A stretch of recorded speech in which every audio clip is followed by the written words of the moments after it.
ಎಲ್ಲರಿಗೂ ನಮಸ್ಕಾರ. ಸ್ನೇಹಿತರೆ, ಎಲ್ಲರೂ ಚೆನ್ನಾಗಿದ್ದೀರಲ್ವ? ನೀವೆಲ್ಲರೂ ಚೆನ್ನಾಗಿದ್ದೀರಾ ಅಂದ್ಕೊಂಡು ಇವತ್ತು ನಾನು ಶೇಂಗಾ ಬೀಜದ ಒಂದು ಉಸ್ಲಿ ಮಾಡ್ತಾಯಿದ್ದೀನಿ. ಅದು ಹೇಗೆ ಮಾಡೋಣ ಅಂತ ನೋಡೋಣ ಬನ್ನಿ. ನಾನು ಒಂದು ಲೋಟ ಶೇಂಗಾನ ರಾತ್ರಿ ನೆನೆಸ್ಬಿಟ್ಟು ಈ ರೀತಿ ತೊಗೊಂಡಿದ್ದೀನಿ ನೋಡಿ. ಇದಕ್ಕೆ ನಾನು ಸೋರೆಕಾಯಿ, ಗೆಡ್ಡೆಕೋಸು ಅಂದರೆ ನವಿಲುಕೋಸು ಅಂತಾರಲ್ವ ಅದು, ಮತ್ತು ಕ್ಯಾರೆಟು, ಬೀನ್ಸು, ಹಸಿಮೆಣ್ಸಿನ್ಕಾಯಿ ತೊಗೊಂಡಿದ್ದೀನಿ. ಶೇಂಗಾ ಯಾವ ಥರ ನೆಂದಿದೆ ನೋಡಿ. ಇದು ರಾತ್ರಿನೇ ನೆನೆಸಬೇಕು. ಇದನ್ನು ಸೋರೆಕಾಯಿ ತೊಗೊಂಡಿದ್ದೀನಿ. ಇದರಲ್ಲಿ ನಾನು ಪೂರ್ತಿ ಹಾಕೋದಿಲ್ಲ, ಒಂದು ಕಾಲು ಭಾಗ ಹಾಕ್ತೀನಿ.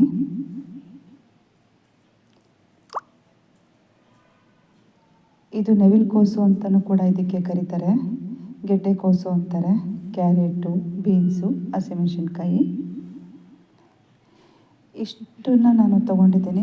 ಸೂಪರಾಗಿರೋ ಒಂದು ಶೇಂಗಾ ಬೀಜದ ಉಸ್ಲಿ ಮಾಡ್ಕೊಳ್ಳೋಣ. ತೆಂಗಿನಕಾಯಿ ಕೂಡ ನಾನು ತೊಗೊಂಡಿದ್ದೀನಿ.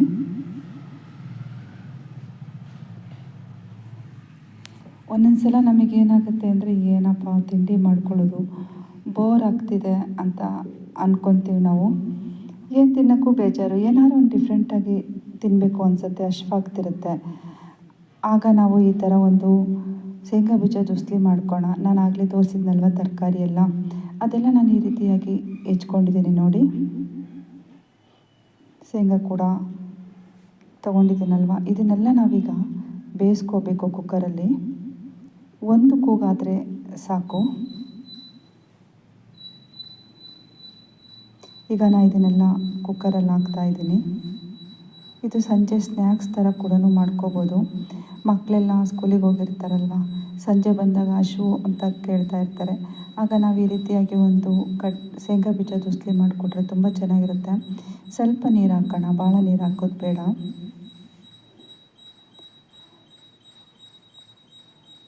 ಇದಕ್ಕೆ ಸ್ವಲ್ಪ ಉಪ್ಪು ಹಾಕ್ಬಿಟ್ಟು ಬೇಯಿಸೋಕೆ ಇಟ್ಬಿಡೋಣ. ಒಂದು ಕೂಗಿದ್ರೆ ಸಾಕಿದು. ತರಕಾರಿನ ಕೂಡ ಹಾಕಿರ್ತೀವಲ್ಲ, ತುಂಬ ರುಚಿಯಾಗಿರುತ್ತೆ. ಈಗ ಇದು ಕೂಗಿದೆ, ಒಂದು ಕೂಗಾಗಿದೆ, ಇದು ಕೂಗಿದೆ ಆಗಲೇ. ಇದನ್ನು ತೆಗೆಯೋಣ. ನೋಡಿ, ಈ ರೀತಿ ಬೆಂದ್ಕೊಂಡಿದೆ ಇದು.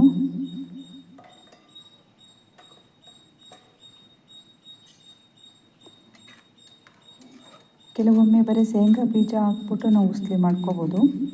ನಾನು ಇವತ್ತು ಸ್ವಲ್ಪ ಚೇಂಜ್ ಇರಲಿ ಅಂತ ಎಲ್ಲ ತರಕಾರಿಗಳನ್ನ ಹಾಕಿದ್ದೀನಿ. ಇದನ್ನು ನಾವು ಸೋಸ್ಕೊಂಬಿಡೋಣ. ನೀರು ಕೂಡ ಇದು ಸೋಸಿದ ನೀರು ಎಸೆದ್ಬಿಡ, ಕುಡಿಯೋಕ್ಕೆ ತುಂಬ ರುಚಿಯಾಗಿರುತ್ತೆ. ಈಗ ನೋಡಿ, ಇದೆಲ್ಲ ಸೋಸ್ಕೊಂಡಿದ್ದೀವಲ್ವ, ಇದಕ್ಕೆ ನಾವೀಗ ಒಗ್ಗರಣೆ ಹಾಕೋಣ. ಒಂದು ಬಾಣಲಿಯಲ್ಲಿ ನಾನು ಶೇಂಗಾ ಎಣ್ಣೆ ಹಾಕ್ತಾಯಿದ್ದೀನಿ.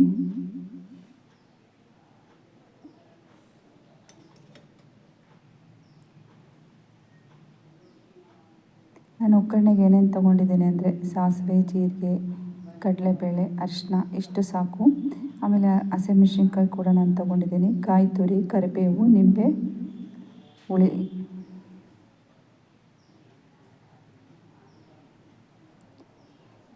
ಈಗ ಎಣ್ಣೆ ಕಾದಿದೆ, ಇದಕ್ಕೆ ಸಾಸಿವೆ ಹಾಕೋಣ. ಸಾಸಿವೆ, ಜೀರಿಗೆ, ಕಡಲೆಬೇಳೆ, ಹಸಿಮೆಣ್ಸಿನ್ಕಾಯಿ ಕೂಡ ಹಾಕೋಣ. ಇದಕ್ಕೆ ಹಿಂಗೆ ಹಾಕ್ಕೊಳ್ಳಿ.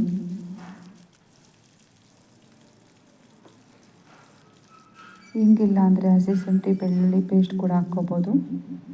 ನಾನು ಹಿಂಗೆ ಹಾಕ್ದೆ, ಯಾಕಂದರೆ ಹಸಿ ಶುಂಠಿ ಬೆಳ್ಳುಳ್ಳಿ ಪೇಸ್ಟ್ ಹಾಕಿದರೆ ಮಸಾಲೆ ಜಾಸ್ತಿ ಅನಿಸುತ್ತೆ ಅಂತ ಒಂದು ಚಿಟಿಕೆಯಷ್ಟು ಹಿಂಗೆ ಹಾಕಿದ್ದೀನಿ. ಸ್ವಲ್ಪ ಅರಿಶಿನ, ಇಷ್ಟೇ ಸಾಕು. ಇದನ್ನೆಲ್ಲ ಚೆನ್ನಾಗಿ ಎಣ್ಣೆಲಿ ಬಾಡಿಸ್ಕೋಬೇಕು. ನೋಡಿ, ಈಗೆಲ್ಲ ಹಸಿಮೆಣ್ಸಿನ್ಕಾಯಿ ಎಲ್ಲ ಚೆನ್ನಾಗಿ ಬಾಡಿದೆ.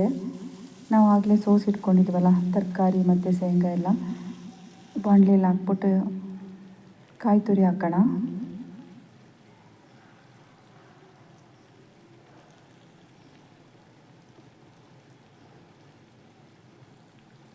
ಕಾಯಿ ತುರಿ, ಆಮೇಲೆ ನಿಂಬೆ ಹಣ್ಣು ಕೂಡ ನಾನು ಹಾಕಿದ್ದೀನಿ, ಒಂದು ಅರ್ಧ ಒಳಗೆ. ಎಲ್ಲ ಮಿಕ್ಸ್ ಮಾಡಬೇಡ ಚೆನ್ನಾಗಿ.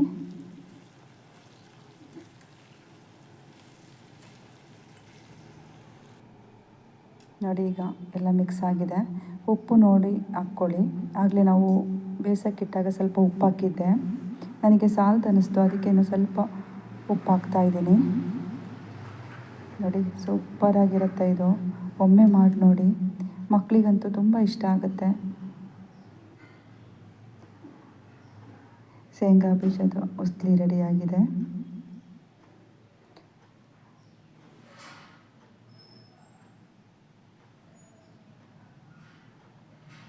ನಾವು ಆ ನೀರು ಆಗಲೇ ಸೋಸಿದ್ವಲ್ಲ, ಅದು ಎಸೆಯೋದು ಬೇಡ, ಇದ್ರ ಜೊತೆಗೆ ಕುಡಿಯೋಣ. ಈ ನೀರು ಕೂಡ ತುಂಬ ರುಚಿಯಾಗಿರುತ್ತೆ.